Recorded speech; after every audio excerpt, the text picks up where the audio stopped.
What's going on, people? We are Tottenham TV. Alkmaar 1, Tottenham 0 in the first leg of the last 16.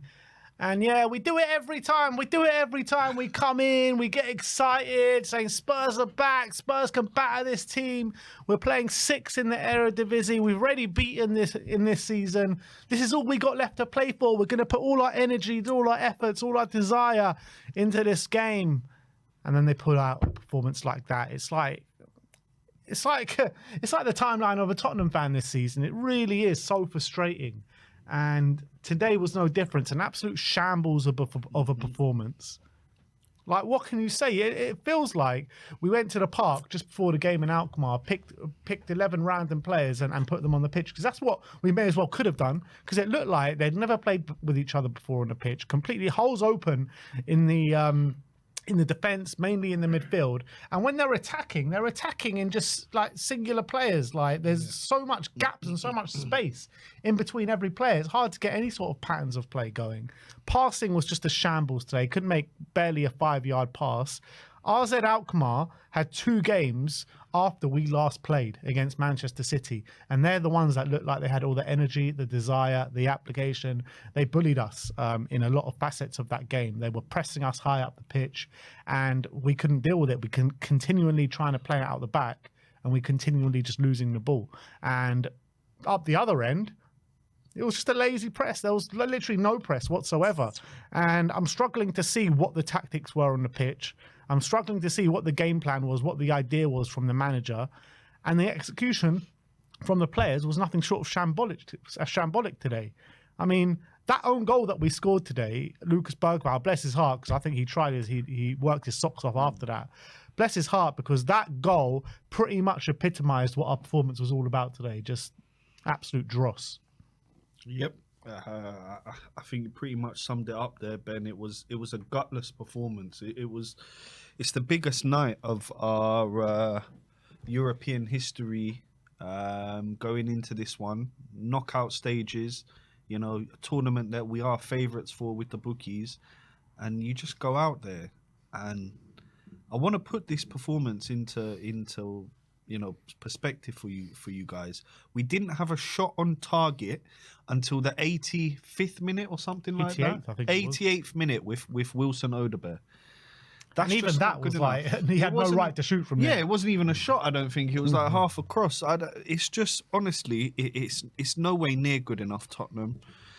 For me, it's not just Ange and this system that we're playing that's not working. It's also the players are not fighting for each other and showing belief in this system and in the way we play. I couldn't understand what our tactics were today. Did we come to stifle them? Did we come to bore them to death? What exactly were we trying to do? I'm looking at individual players that, for me, not good enough, not putting enough effort in. The basics in football are to show effort, fight, passion, desire. They lacked all of that. Maybe the only one that can the two that can get away with it, maybe Spence and Bergwijn today. And Bergwijn was the guy that, ended up slicing the ball into his own net. So a very, very, I'd say, disappointing performance from the lads out there in Holland. But they do have a chance to change all of that around by doing the business at home. Yeah, I mean, that's the one kind of positive that I can take out of this game, that the game's not out of sight, because the game very well could have been out of sight. It could have been easily. Parrott with his one-on-one, the multiple chances that they were creating in the first half, This was one of the most one-sided games today. Yeah. It really was, and... maybe it wasn't as one-sided as that PSG-Liverpool game when they got out of jail. But, I mean, RZ deserved the victory today, and they deserve to take more than a one-goal lead to Tottenham next week. That's the reality, and that is the facts of the matter. And I'm looking at my senior players. I'm looking at a Rodrigo Bentancur, who, at moments in the game, he tried to dribble past that whole team at times. But that's what it looked like. It looked like... our good moments all came from individual masterclasses instead of kind of teamwork together, which Ange kind of prides himself on and what he has prided himself on since coming to Tottenham Hotspur. It was all individuals out there, no kind of team ethos, no kind of team morals, no pressing in packs, nothing. There was nothing out there. And I'm looking at my Rodrigo Bentancur. I'm looking at players like James Maddison. When are these senior players going to step up for us in these big games? I'm looking at that Villa game when we went out to in the Cup. I'm looking at the Liverpool game that we went out in the Cup. And I'm looking at this game as well. And our senior players go missing, they go hiding, and it's embarrassing. I'm sorry, it's embarrassing. You're looking at players like Lucas Bergvall, like you mentioned, Jed Spence, like you mentioned, Archie Gray as well. You know, these players, 18, 19 years old, coming in to their first year in top level football. Jed Spence played his European debut today. Archie Gray, you know, first year in the Premier League, first year in European competition, the same as Lucas Bergvall. They show so much more than any of the senior players do in any of these big games. They do. And I think you've hit the nail on the head there, Ben. It's these players do go missing. And it's not just that they're going missing on a performance level. I feel they go missing on the pitch as well. I'm looking there. I'm looking for someone to pull us out of the trenches and get us forward. Nobody. You see Maddison, he's in the middle of the park, not trying to connect the play. You see Rodrigo looking disinterested. It's just not good enough. Captain Sonny, you know, with all due respect, he's a phenomenal player. As well, I'm looking at my captain. I'm saying, where's the fire in you? You need to fire these guys up. If you have to, crack a few skulls off each other and get them fighting for each other. You're in a European night. It's a huge night for the whole club. And just to go down like that, it's like going into a fight, yeah? And you're saying, yeah, I'm going to put up a good fight. I'm going to, at least if I lose, I'm going to lay a few gloves on them. You haven't even touched them. You haven't even scraped their face. Nothing. It was a gutless performance tonight, and honestly, I feel like I embarrassed myself coming on here, Ben, predicting 4-1s and predicting wins, and yeah, I hope.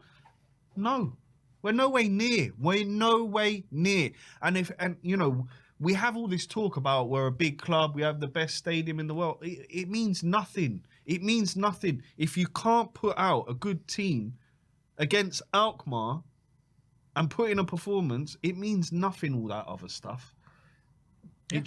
All it does is help some these ENIC lots out their bank accounts. That's all it helps out. That's all it helps. 100%. That's all it helps. Because we are miles off the big clubs in Europe. Miles off. Yep.